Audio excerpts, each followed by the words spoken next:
আসসালামু আলাইকুম রহমতুল্লাহ।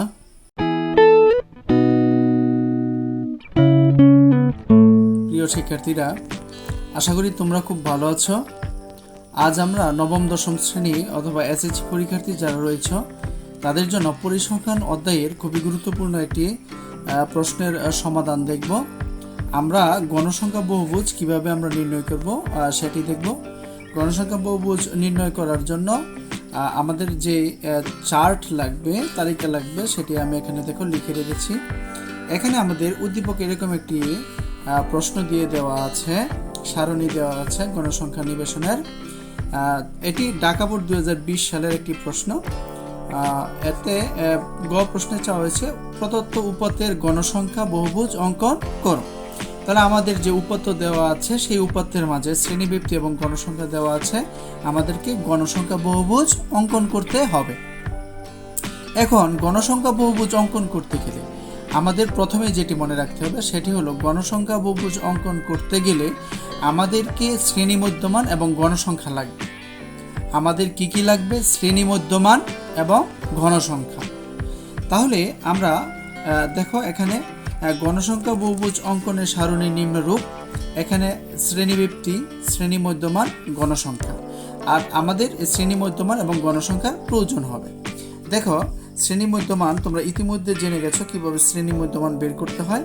তারপর আমি আরেকবার দেখিয়ে দিচ্ছি। দেখো এখানে এই শ্রেণী 31 থেকে 40, এই শ্রেণীর উচ্চ সীমা এবং নিম্ন সীমা দুটি যোগ করব, যোগ করে 2 দিয়ে ভাগ করব। তাহলে দেখো এটি যোগ করলে হবে 71। এখন 71কে যদি আমরা 2 দিয়ে ভাগ করে দিই তাহলে এখানে হবে 35.5। একইভাবে এখানে যদি আমরা শ্রেণীর উচ্চ সীমা এবং নিম্ন সীমা যোগ করে 2 দিয়ে ভাগ করে দিই তাহলে এখানে হবে 45.5। এখানে যেহেতু শ্রেণী ব্যবধান 10 করে আছে, তাহলে এখানে শ্রেণী মধ্যমান যেগুলো আছে এগুলো 10 করে বৃদ্ধি পাবে। দেখো 55.5, 65.5, 75.5, 85.5। আমরা শ্রেণী মধ্যমান নির্ণয় করে ফেললাম। এখন গণসংখ্যা বহুভুজ অঙ্কন করতে গেলে আমরা এতটুকু করার পর আমাদেরকে যেটি করতে হবে, এই সারণীর নিচে আমাদেরকে একটু বাংলায় লিখে দিতে হবে আমরা ছক কাগজের মাঝে কোন দিকে কি নেব। দেখো প্রিয় শিক্ষার্থীরা, এখানে দেখো আমি লিখে রেখেছি তোমাদের জন্য আগে থেকে সময় বাঁচানোর জন্য। দেখো ছক কাগজে এক্স অক্ষ বরাবর শ্রেণী মধ্যমান এবং ওয়াই অক্ষ বরাবর গণসংখ্যা নিয়ে গণসংখ্যা বহুভুজ অঙ্কন করা হলো। চিত্রে ছেদ চিহ্ন দ্বারা পূর্বের ঘরগুলোকে বোঝানো হয়েছে। প্রিয় শিক্ষার্থীরা, ছক কাগজে এক্স অক্ষ বরাবর আমরা নিব শ্রেণী মধ্যমান এবং ওয়াই অক্ষ বরাবর নিব গণসংখ্যা। গণসংখ্যা বহুভুজ অঙ্কন করার সময় অবশ্যই মনে রাখতে হবে এক্স অক্ষ বরাবর আমরা নিব শ্রেণী মধ্যমান, এক্স অক্ষ বরাবর শ্রেণী মধ্যমান, এবং ওয়াই অক্ষ বরাবর যে ওয়াই অক্ষ রয়েছে সেই ওয়াই অক্ষ বরাবর আমরা নেব গণসংখ্যা। গণসংখ্যা নিয়ে গণসংখ্যা বহুভুজ অঙ্কন করব।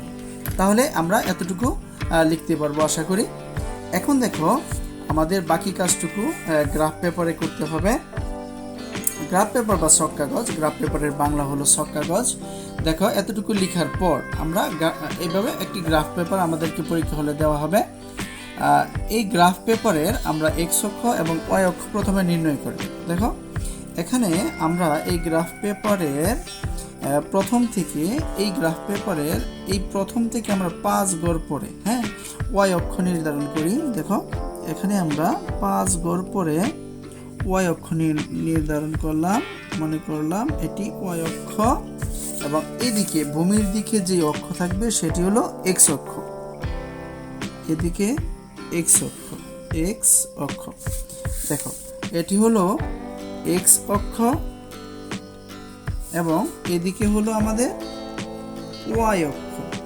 এবং এই এক্স অক্ষ এবং ওয়াই অক্ষ যে জায়গায় মিলিত হয়েছে মূল বিন্দু, এটি হলো 0 দিয়ে দিলাম আমরা। এখন এই যে একটি ছক কাগজ, এটির আমরা এই এক্স অক্ষ বরাবর কি নিব, দেখো এখানে আমরা বাংলা লিখে রেখেছি, দেখো এক্স অক্ষ বরাবর শ্রেণী মধ্যমানগুলো নেব এবং ওয়াই অক্ষ বরাবর নেব গণসংখ্যা। তাহলে এই যে এক্স আছে আমাদের, এই এক্স এর দিকে আমরা এখানে যে শ্রেণী মধ্যমানগুলো আমরা পেয়েছি সেই শ্রেণী মধ্যমানগুলো এখানে লিখব। দেখো প্রথমে শ্রেণী মধ্যমান আছে আমাদের 35.5। এখন এই 5 গড় যেটি আছে, দেখো এখানে আমরা প্রথম যে 5 গড় আছে এই 5 গড়কে আমরা ভাঙ্গা গড় বা সেট চিহ্ন দিয়ে পূর্বের গড়গুলোকে বুঝিয়ে দিলাম। এখন এখান থেকে আমরা প্রতি 5 গড় পর পর, হ্যাঁ পরীক্ষা হলে আমাদের যাই দেওয়া থাক ব্যবধান, দেখো এখানে 31 থেকে 40 মানে শ্রেণীব্যাপ্তি 10 করে আছে, 10 গড় করে যদি নিতে চাই তাহলে আমাদের গ্রাফ পেপারে এতটুকু জায়গা হয়তো বা হবে না। তোমাদের সুবিধার জন্য তোমরা 5 গড় পর পর মধ্যমানগুলো এভাবে নিয়ে নিবে। দেখো এখানে মধ্যমান আছে কত, 35.5। এখন চিন্তা করো এখানে যদি 35.5 থাকে তাহলে এর আগের শ্রেণী কত ছিল, 31 থেকে 40 এর আগের শ্রেণী কত ছিল, নিশ্চয়ই 31 থেকে 30। তাহলে ওই 21 থেকে 30 ছিল, তাহলে ওই 21 থেকে 30 শ্রেণী মধ্যমান কত হবে, অবশ্যই 25.5 হবে। কত হবে, 25.5। তাহলে আমরা প্রথমে এখানে আমরা এই গড়ে লিখব, দেখো এক্স অক্ষের দিকে আমরা লিখতেছি, এভাবে লিখলে আমাদের সুবিধা হবে। দেখো এখানে লিখলাম 25.5, এর 5 গড় পরে আমরা এখানে লিখলাম 35.5, এখানে আমরা লিখলাম 45.5, এখানে লিখলাম 55.5, এখানে লিখলাম 65.5, এখানে হবে 75.5, এখানে হবে 85.5। দেখো এক্স অক্ষ বরাবর আমরা শ্রেণী মধ্যমানগুলো নিয়ে নিলাম, এগুলো প্রত্যেকটি কি শ্রেণী মধ্যমান, যদিও আমাদের এখানে 35.5 থেকে শুরু করে 85.5 পর্যন্ত ছিল, আমরা এখানে 25.5 থেকে নিয়েছি যাতে আমরা এই যে গণসংখ্যা বহুভুজ অঙ্কন করব সেটিকে এক্স অক্ষের সাথে লাগিয়ে দিতে পারি, সেট করে দিতে পারি। এখন দেখো 85.5 এর পরের গড় কত হবে, নিশ্চয়ই তোমরা বুঝতে পারছো, এখানে হবে 95.5। তাহলে এখানে লিখে দিলাম 95.5। তাহলে আমরা এগুলো নিয়েছি এই অক্ষে, অর্থাৎ এই এক্স অক্ষ বরাবর গণসংখ্যা বহুভুজ অঙ্কনের জন্য এক্স অক্ষ বরাবর এগুলো কি নিয়েছি, শ্রেণী মধ্যমান। তাহলে এর নিচে আমরা লিখে দিব শ্রেণী মধ্যমান। তোমরা অবশ্যই কাঠ পেন্সিল ব্যবহার করে এটি আঁকতে হবে, হ্যাঁ আমি তোমাদের বোঝার সুবিধার জন্য এই বল পয়েন্ট দিয়ে আঁকতেছি। তাহলে এই শ্রেণী মধ্যমান নিলাম আমরা এই দিকে, অর্থাৎ এক্স অক্ষের দিকে নিলাম আমরা শ্রেণী মধ্যমান। এখন দেখো যে ব্যাপারটা ওয়াই অক্ষ যেটি রয়েছে, ওয়াই অক্ষ দেখো আমরা এখানে লিখে রেখেছি ওয়াই অক্ষ বরাবর গণসংখ্যা নেব, ওয়াই অক্ষ বরাবর গণসংখ্যা। তাহলে দেখো 35.5 যেই গড়টি ছিল তার গণসংখ্যা কত আছে, 6। তাহলে এখানে এই 35.5 এর উপরে আমরা 6 গড় গুণে যাব। তাহলে 6 গড় গুনলে এখানে হবে 1 2 3 4 5 6, এখানে হবে, এখানে আমরা বিন্দু নিয়ে নিলাম। এখন দেখো 45.5 যে মধ্যমান ছিল তার গণসংখ্যা হলো 8। তাহলে এই গড় থেকে আমরা গুনবো, এই 45.5 এই গড় থেকে আমরা গুনবো 8।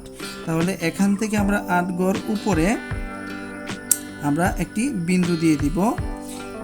55.5 এর গড়ে হলো কত, 13। তাহলে এই গড়ে আমরা 10 11 12, এখানে হবে 13। আমরা এই 13 গড়ে একটি বিন্দু দিয়ে দিলাম। এখন দেখো 65.5 যেটি ছিল তার গণসংখ্যা হলো 10। তাহলে এখানে হবে গণসংখ্যা 65.5 এর গড়ে এখানে হবে 10। 75.5 যেটি ছিল তার গণসংখ্যা হলো 8।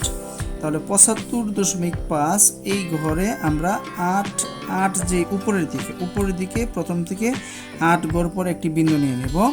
85.5 যেটি ছিল 85.5 তার গণসংখ্যা হলো 5। তাহলে এই 85.5-এর যে উপরের দিকে আমরা ওয়াই অক্ষের দিকে অর্থাৎ উপরের দিকে আমরা 5 নিয়ে নিব, 5 ঘরে আমরা একটি বিন্দু দিয়ে দিব। দেখো আমরা এই বিন্দুগুলো বসিয়ে দিলাম। প্রিয় শিক্ষার্থীরা, আশা করি এতটুকু তোমরা বুঝতে পেরেছ। আমরা 35 যে গড়টি ছিল এটি হলো মধ্যমান, মধ্যমানের গড়ের গণসংখ্যা 6 দিয়ে দিয়েছি উপরের দিকে, 45.5-এর গড়ে 8, এইভাবে আমরা সবগুলো বিন্দু নিয়ে নিয়েছি। এখন আমরা দেখো এই ওয়াই অক্ষ বরাবর, এই যে ওয়াই আছে, এই ওয়াই অক্ষ বরাবর অর্থাৎ এখান থেকে আমরা উপরের দিকে কি নিয়েছি, এখান থেকে উপরের দিকে আমরা গণসংখ্যা নিয়েছি। তাহলে আমরা এখানে লিখব গণসংখ্যা এই দিকে আমরা নিয়েছি, এই ডিরেকশন দিয়ে দেখিয়ে দিব আমরা গণসংখ্যা এভাবে নিয়েছি। প্রিয় শিক্ষার্থীরা, আশা করি এতটুকু তোমরা বুঝতে পেরেছ। এখন যে কাজটি করতে হবে সেটি হলো আমরা শুধু এই বিন্দুগুলো যোগ করে দেব, এই বিন্দুগুলো আমরা যোগ করে দেব। দেখো এখানে যদি আমরা এই বিন্দুগুলো যোগ করে দিই তাহলে এখানে হবে, তারপর এখানে, তারপর এই বিন্দু, তারপর এই বিন্দু, তারপর এই বিন্দু। এখন দেখো আমরা এখানে গণসংখ্যা বহুভুজ এটির সৌন্দর্যের জন্য আমরা এখানে আগে 35.5 থেকে যদিও শুরু হয়েছিল এর মধ্যমান, আমরা 25.5 নিয়েছি যেন আমরা একে আমরা এই ভূমির সাথে যুক্ত করে দিতে পারি। একইভাবে আমরা আমাদের 85.5 পর্যন্ত ছিল, দেখো 85.5 পর্যন্ত ছিল, কিন্তু এখানে আমরা 95.5 পর্যন্ত নিয়েছি যেন আমরা এই গণসংখ্যা বহুভুজকে এক্স অক্ষের সাথে লাগিয়ে দিতে পারি। প্রিয় শিক্ষার্থীরা, এতটুকু অঙ্কন করলে আমাদের গণসংখ্যা বহুভুজ শেষ হয়ে যাবে। আশা করি তোমরা গণসংখ্যা বহুভুজ কিভাবে অঙ্কন করতে হবে সেটি নির্ণয় করতে পারবে। প্রিয় শিক্ষার্থীরা, পুরো ভিডিওটি দেখার জন্য অসংখ্য ধন্যবাদ। আজ এ পর্যন্তই। যদি ভিডিওটি ভালো লাগে তাহলে অবশ্যই এই চ্যানেলটিকে সাবস্ক্রাইব করবে। আল্লাহ হাফেজ।